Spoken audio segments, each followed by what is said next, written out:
오늘은 인자와 지극히 작은 자라는 제목으로 같이 하나님의 말씀 나누겠습니다. 오늘 마태복음 25장 우리가 같이 봉독한 이 본문만큼 우리 기독교 신앙에서 정말로 중요한 본문이 없으면서도 더불어 동시에 이렇게 중요한 본문인데 기독교인들에게 너무도 많이 외면당하거나 무시당하는 본문도 아마 없을 것입니다. 오늘 본문이 중요한 이유가 무엇일까요? 본문은 굉장히 중요합니다. 오늘 본문을 보면 우리가 잘 아는 내용이죠. 인자는 자기 영광으로 모든 천사와 함께 오셔서 영광의 보좌에 앉으실 것입니다. 인자는 예수님이고 그분이 앉으실 영광의 보좌는 어떤 보좌입니까? 왜 영광의 보좌에 오셔서 앉으십니까? 당연히 세상을 심판하시기 위해서입니다. 그분이 앉으실 영광의 보좌는 심판의 보좌입니다. 인자는 심판하시기 위해서 사람들을 양과 염소처럼 해서 당신의 오른편과 왼편 두 부류로 나누실 것입니다. 오른편과 왼편은 각각 다른 판결을 받게 될 것인데 오른편에 있는 사람들에게 내려질 최종 판결은 무엇입니까?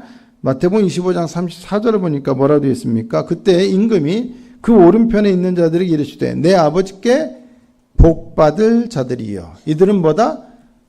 복받을 자들입니다. 나와 창세로부터 너희를 위하여 예비된 나라를 상속받으라. 이 나라는 뭡니까? 하나님 나라죠. 우리를 위하여 예비된 하나님 나라를 상속받으라는 얘기는 그 나라에 우리가 들어가게 된다는 것이죠. 그 얘기는 곧 그 나라에서 영원히 살게 된다는 것이고 구원받는다는 것이고 영생을 누리게 된다는 것이죠. 반면에 왼편에 있는 사람들에게는 완전히 정반대의 판결이 내려지게 됩니다. 마태복음 25장 41절을 보니까 또 왼편에 있는 자들에게 이르시되 저주를 받은 자들아. 이들은 아까 사람들은 복받을 자들이고 이들은 저주를 받을 자들입니다. 나를 떠나 마귀와 그 사자들을 위하여 예비된 영원한 불에 들어가라. 자, 아까 복받을 사람들은 어디로 들어가요? 무엇을 상속받아요? 하나님 나라를 상속받고 들어가요. 근데 이들은 어디로 들어가요? 영원한 불에 들어가요. 무섭지 않습니까? 인자가 오른편과 왼편 각각에게 내린 최종 판결은 곧 우리의 영원한 삶과 관련된 것임을 알 수 있습니다. 여러분, 한번 인자께서 우리의 임금 되시는 예수께서 영광의 보좌에서 심판의 보좌에서 내리신 최종 판결은 되돌릴 수 있습니까? 없습니까? 그 자리에서 한번 나라에 들어가라, 불에 들어가라 선언하면 되돌릴 수 없지요. 불가역적이죠. 한번 선언하면 그것은 언제까지? 영원토록, 영원까지. 그 운명은 결코 바뀌지 않습니다. 그래서 마태복음 25장 46절에 뭐라고 되어 있습니까? 그들은 영벌에, 의인들은 영생에 들어가리라 말씀하십니다. 한번 영벌에 들어가면 그걸로 끝이에요. 영생에 들어가면 그걸로 끝이에요. 영벌에 갔다가 영생에 갔다가 영생에 갔다가 영벌에 갔다 이게 왔다 갔다 됩니까? 안 됩니다. 아니면 중간이 있습니까? 영벌과 영생의 중간이 있습니까? 연옥 같은 게 있습니까? 이 심각한 얘기하는데 이렇게 표정이 멍하시죠? 지금 우리의 영생과 영벌에 관련된 얘기예요. 지금 영벌에 들어갈 거냐? 영생에 들어갈 것이냐? 누군가는 영벌에 들어가고 누군가는 영생에 들어갑니다. 누군가는 영원한 심판을 받게 되고 누군가는 영원한 구원을 받게 됩니다. 여러분 뭐 받으실 거예요? 불에 들어갈 거예요? 뜨끈뜨끈하니 좋겠네. 이럴 겁니까? 한 번쯤 튀겨보지 뭐. 튀겨져 보지 뭐. 그럴 겁니까? 영원한 심판과 영원한 구원에 관한 것이라면 이것보다 우리에게 더 중요한 게 있어요? 없어요? 그리스도인들에게 이것보다 더 중요한 게 있습니까? 없습니까? 여러분? 그럼 이 본문이 우리에게 가장 중요하겠습니까? 안 중요하겠습니까? 중요하잖아요. 근데 여러분, 이 본문을 우리가 그렇게 근데 소중하게 여깁니까? 이 본문이 교회에서 많이 설교가 되고 많이 암송하고 많이 중요하게 생각하고 있습니까? 솔직히? 너무도 중요한 본문인데 사실상 우리에게 그렇게 중요한 본문으로 여겨지고 있지 않잖아요. 그게 현실이잖아요. 많은 사람들이 분명히 여기에 영벌과 영생에 대한 말씀이 있는데 많은 사람들이 이것을 나의 영원한 운명과 관련지어서 이 본문을 보고 있지 않다라는 거예요. 많은 사람들이 자신의 영원한 운명을 무엇과 주로 연관지어서 생각합니까? 아니죠. 그거는 이제 세상 사람들, 우리 믿는 사람들은 무엇을 가지고 영원한 생명과 구원 혹은 영원한 벌을 생각합니까? 예수를 믿느냐 안 믿느냐 그것만 가지고 따집니다. 근데 여기는 그것보다는 무엇에 대한 거예요? 지극히 작은 자에게 했느냐 안 했느냐예요. 그래서 그런지 많은 사람들은 오직 우리가 무엇으로 구원받는다? 믿음으로 말미암아. 행위로 받는 게 아니라 무엇으로 말미암아? 믿음으로 말미암아 구원받는다는 게 너무 익숙하지다 보니 마치 이 본문이 무엇을 우리에게 얘기하는 것 같아요? 믿으라고 얘기하지 않고 뭐 하라고 그래요? 행하라고 얘기하니까 우리의 믿음은 우리의 구원은 믿음으로 인한 것이지 행위로 인한 게 아니니까 이 본문은 뭐예요?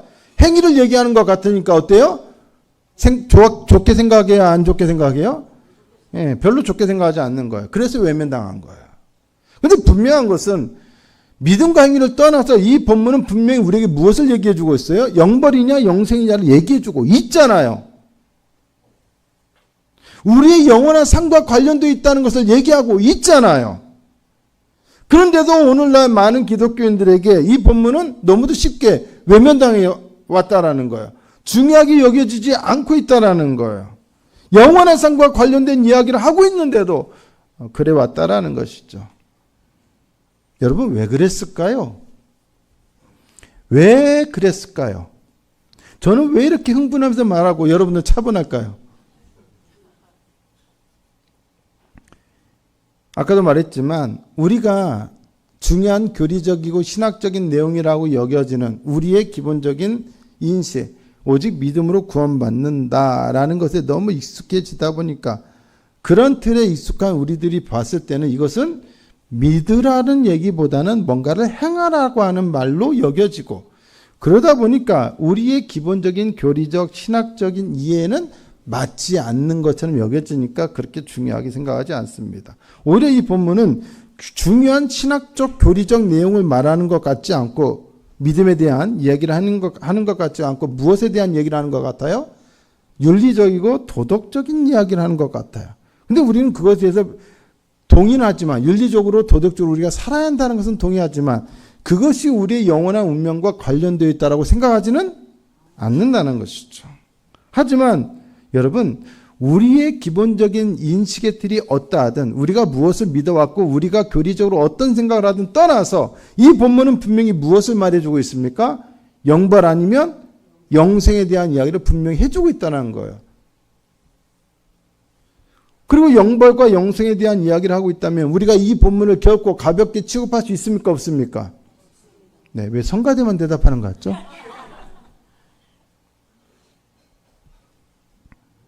우리는 이 본문을 가지고 마치 우리가 선택적으로 해도 되고 안 해도 된다는 식으로 그렇게 취급해서는 안 됩니다.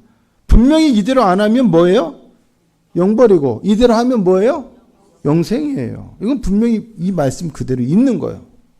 우리가 가감할 필요가 없어요. 있는 그대로 받아들여야 돼요.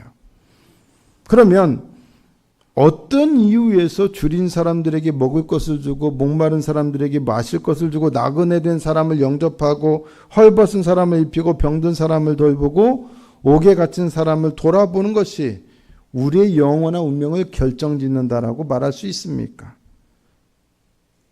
이것은 마치 그리스도에 대한 믿음이 아니라 인간의 선행이 우리가 하는 행위가 우리의 영원한 운명을 결정짓는다는 것으로 얘기하는 것 같이 느껴지지 않습니까? 우리는 과연 예수님께서 하신 이 말씀을 우리가 지금까지 믿고 있던 기독교의 신앙과 또 어떻게 우리가 그 교리와 조화시킬 수 있을까요? 이 말씀을 우리는 어떻게 이해하고 받아들여야 하겠습니까? 오늘의 메시지를 통해서 기독교의 믿음과 기독교의 실천이 어떻게 연관되며 왜 예수님께서 이 이야기를 통해서 우리의 영원한 운명에 관한 말씀을 하셨는지를 우리는 좀 더 제대로 이해할 필요가 있습니다. 여러분이 생각하시는 기독교 신앙의 핵심은 무엇입니까? 기독교 신앙의 핵심은 무엇보다 십자가에 달려 죽으셨다가 부활하신 분이 바로 우리 주님이시며 그리스도이시며 하나님의 아들이심을 믿는 것입니다. 맞습니까, 여러분? 믿습니까, 여러분? 아멘이십니까? 우리가 믿는 예수님은 바로 어떤 분입니까? 십자가에 달리신 분, 십자가에 못 박히신 분입니다. 부활하신 분은 바로 십자가에 달리셔서 죽으셨던 분입니다. 우리가 그리스도에 대해서, 우리가 믿는 그리스도에 대해서 무엇을 말하든 그분은 언제나 십자가에 달려 죽으신 분이라는 전제 하에서만 말할 수 있습니다. 때문에 기독교 신앙의 핵심은 언제나 무엇이 되어야 합니까? 십자가입니다.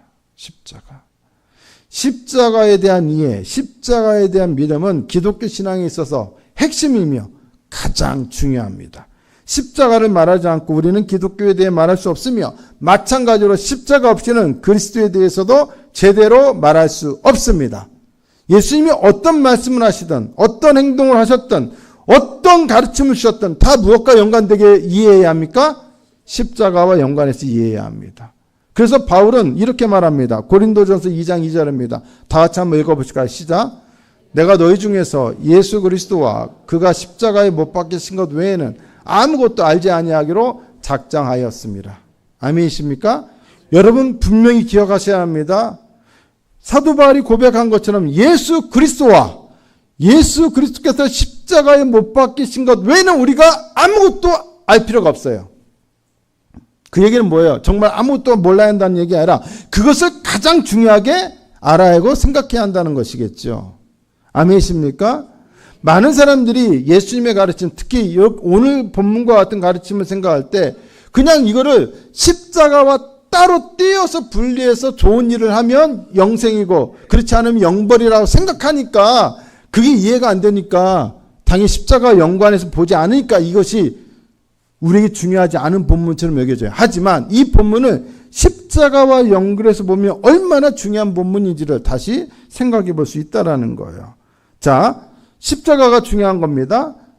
기독교 신앙은 예수 그리스도를 아는 것이고 그분이 동시에 십자가에 못 박히셨다는 것을 아는 것이 기독교의 신앙의 핵심이에요. 한 신약학자는 이와 관련해서 이렇게 말해주고 있습니다.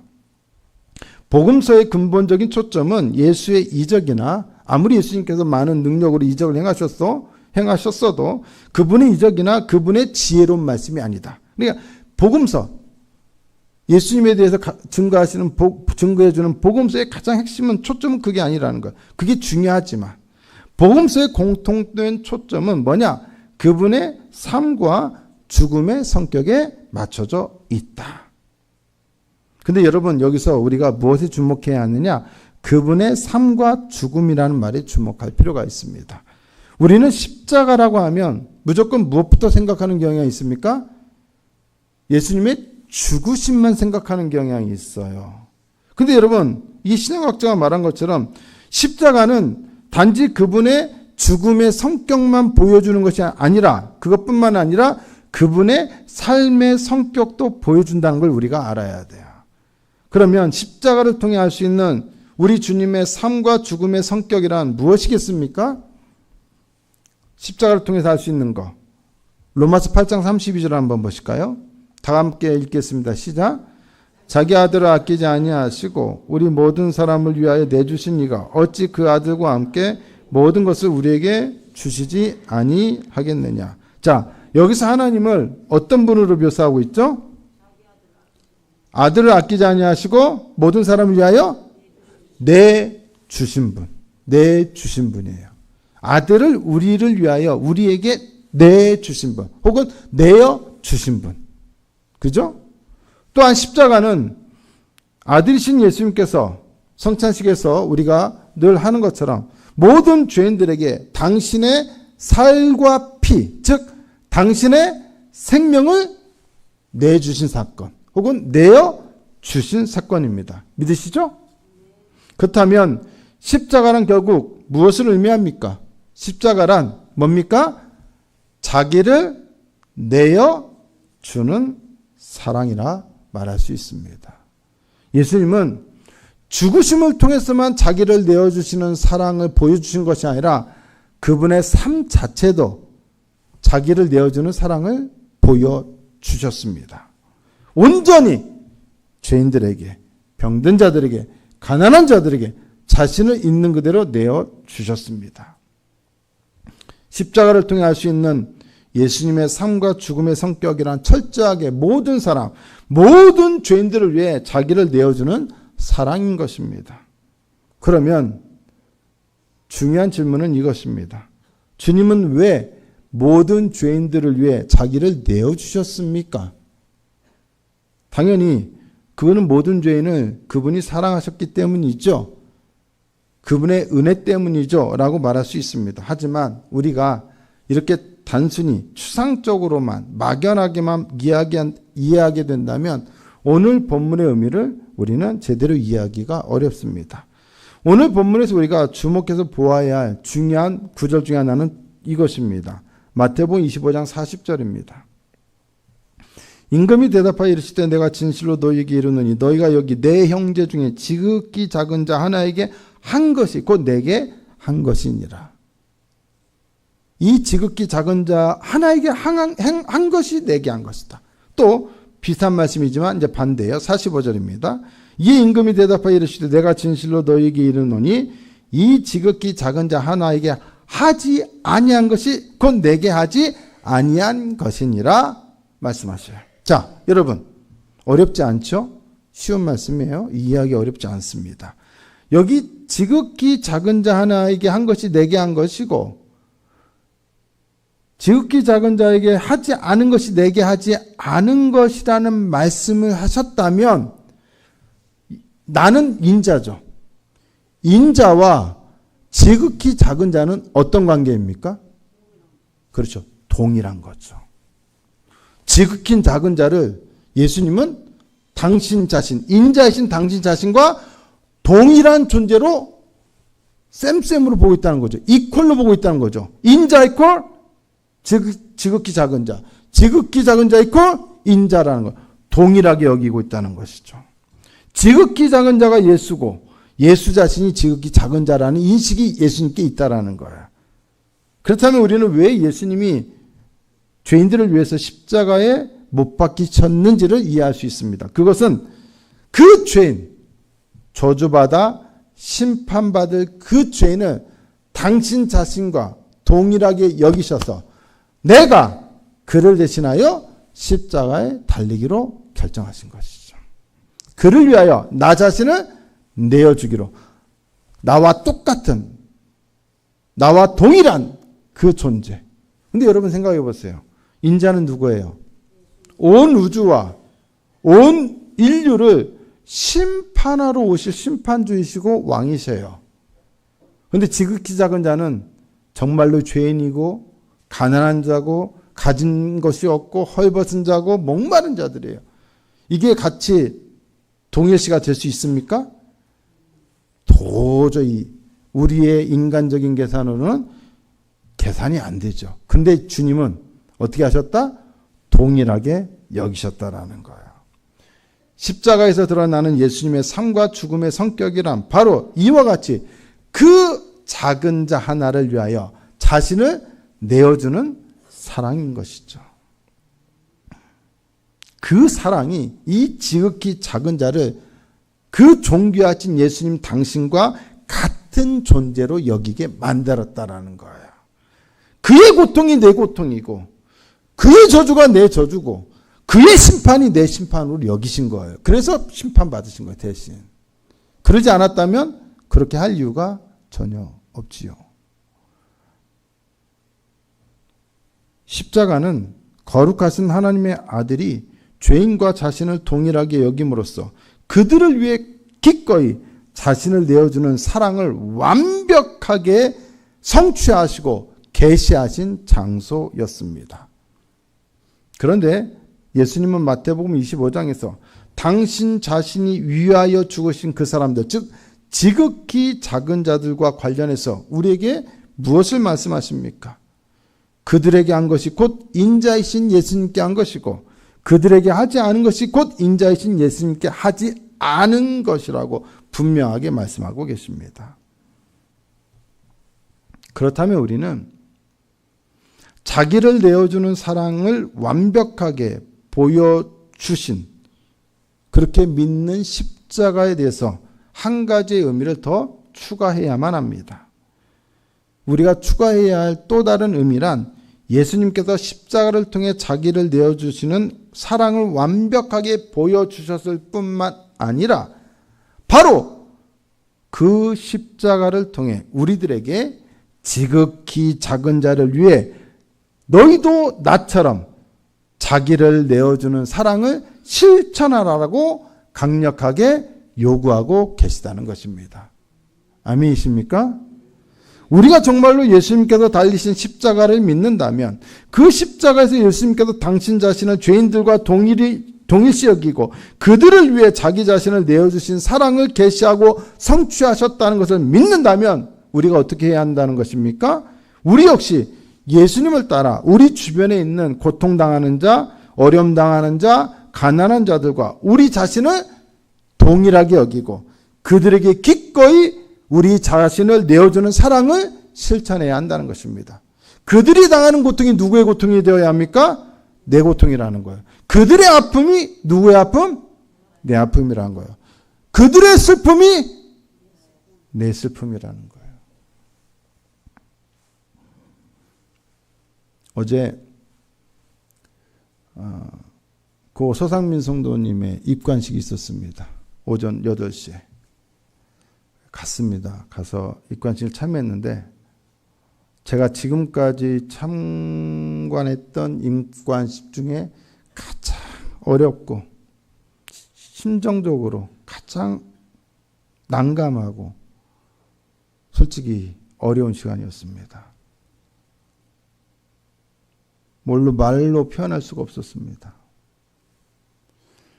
갔다 와서 그 얘기를 했더니 집사람이 저한테 얘기합니다. 참 당신 극한 직업이다. 극한 직업이다. 그들의 아픔이 다는 아니겠지만 그대로 전해지는 것 같아요. 집례하러 간 목사지만 뭐라고 할 말이 없어요. 무슨 말로 위로할 수도 없고 기도하고 집례를 했지만 그들의 슬픔을 적절하게 제어하는데 성공하지 못했고 제대로 위로도 못한 것 같아요. 저는 지금까지 평생이 아니죠. 목회하면서 장례식을 많이 치러봤지만 우리 교회 와서도 벌써 10몇 건을 치러봤지만 대부분 나이 드신 분들이었고 또 나이 드신 분들이다 보니까 장례를 치를 때마다 집례할 때마다 어려웠던 것은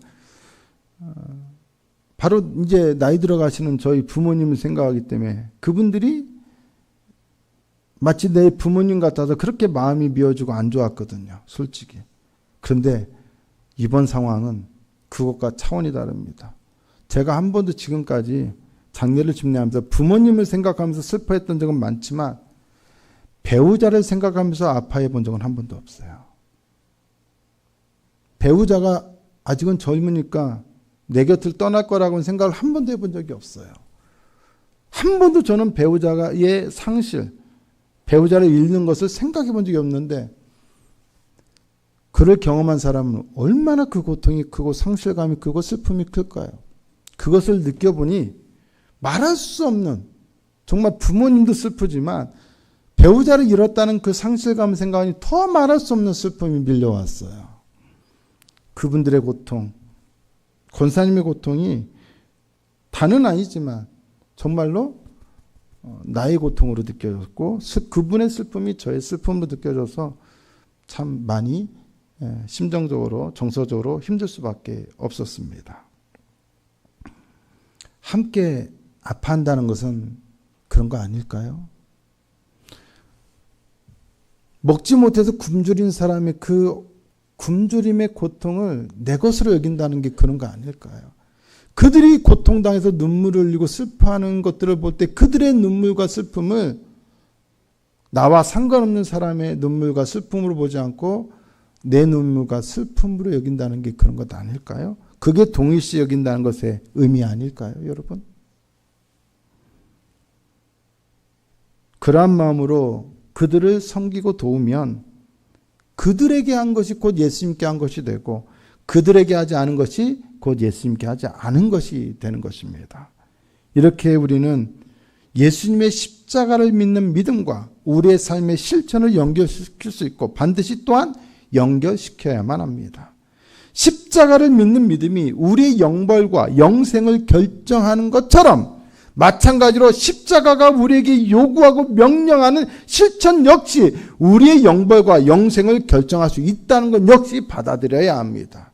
예수님의 이 명령은 결코 십자가와 상관없는 명령이 아니라는 것입니다.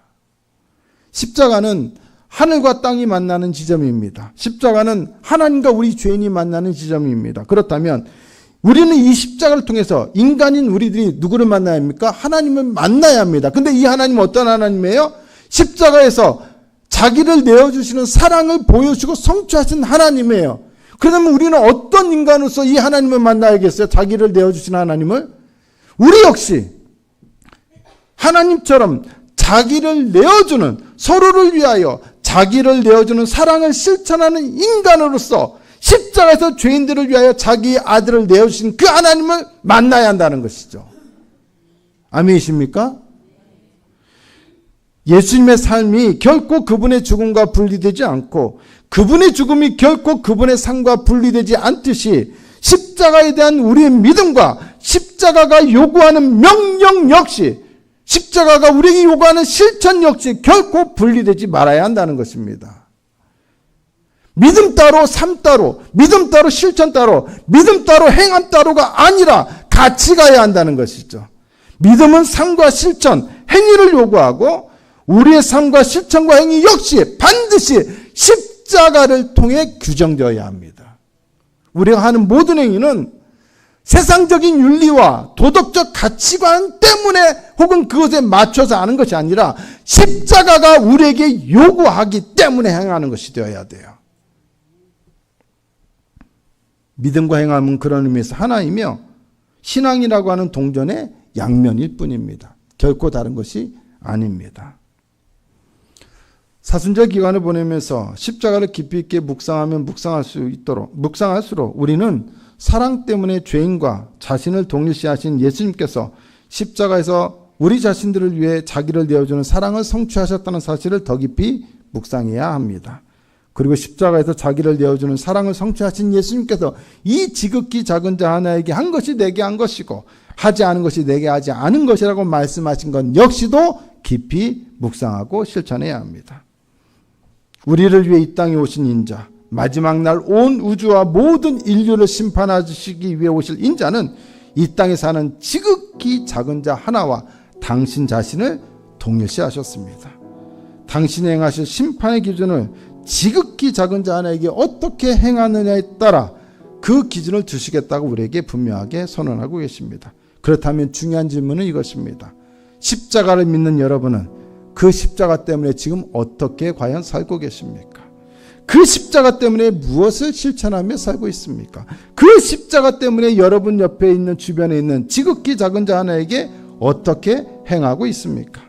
우리 주변에는 다양한 줄인 자, 목마른 자, 나그네 된 자, 헐벗은 자, 병든 자, 옥에 갇힌 자들이 있습니다. 사진 한번 보여주세요. 미얀마에서 보내준 사진입니다. 이번 큰 지진으로 피해를 입은 가옥들입니다. 넘겨주세요.